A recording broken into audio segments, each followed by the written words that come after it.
Welcome to The Priority Shift, a podcast dedicated to focusing on your true priorities, both personal and professional, using the 80-20 method. I'm your host, Christina Walker. Let's dive in. Episode 15, You Always Pay for Space. This past week, I was catching up with a friend of mine who is also an 80-20 expert, Rebecca. We were talking through how digital space feels infinite, but there is always a cost associated with it.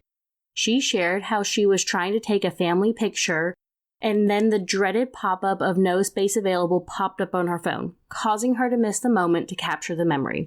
She shared how she thought of this podcast and all of her time explaining 80-20 to people, and how this very thing was an exercise in product simplification. She had a few choices. She could just buy more space and not worry about it and keep going, or she could take some time and go through old photos and videos on her phone and delete the things that were not needed. If she picked this option, there were a few ways to go through it. She could go to the oldest photos on her phone and delete those, or she could sort it by the largest memory space being taken up. Of course, she could also just move it to an external hard drive and then forget about it again. No one answer is wrong, but I think it's important to understand the why behind what you are doing. Some things you want to keep because they are important. For me, those are the whale videos in Antarctica that came up right besides our special operations boat and were feeding. It was the most thrilling and a little bit scary moment of my life. For myself, I have moved those videos to an external hard drive because, like my friend Rebecca, that dreaded pop-up came and I did not have enough space. How does this translate into our work life, you may be wondering?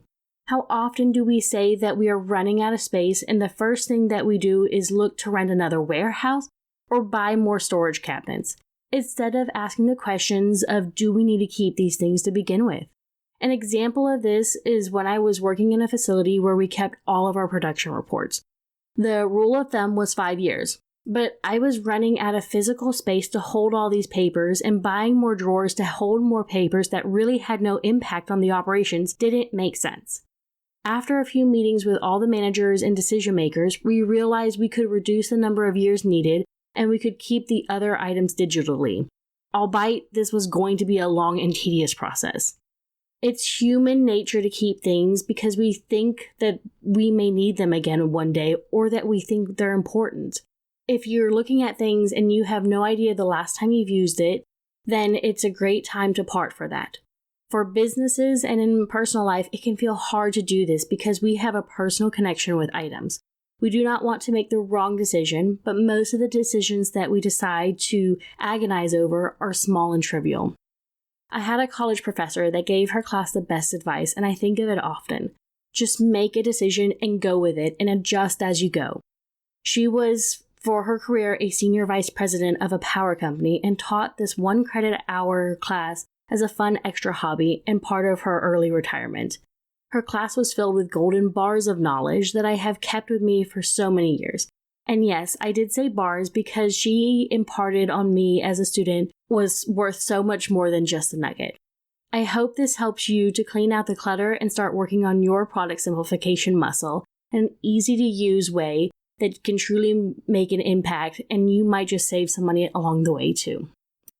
Thanks for listening, and make sure to leave us a 5-star review on your favorite listening platform. And share this with a friend, colleague, or manager. Find more info at PriorityShiftSolutions.com and reach out to Christina directly to get started with coaching and applying the 80-20 method.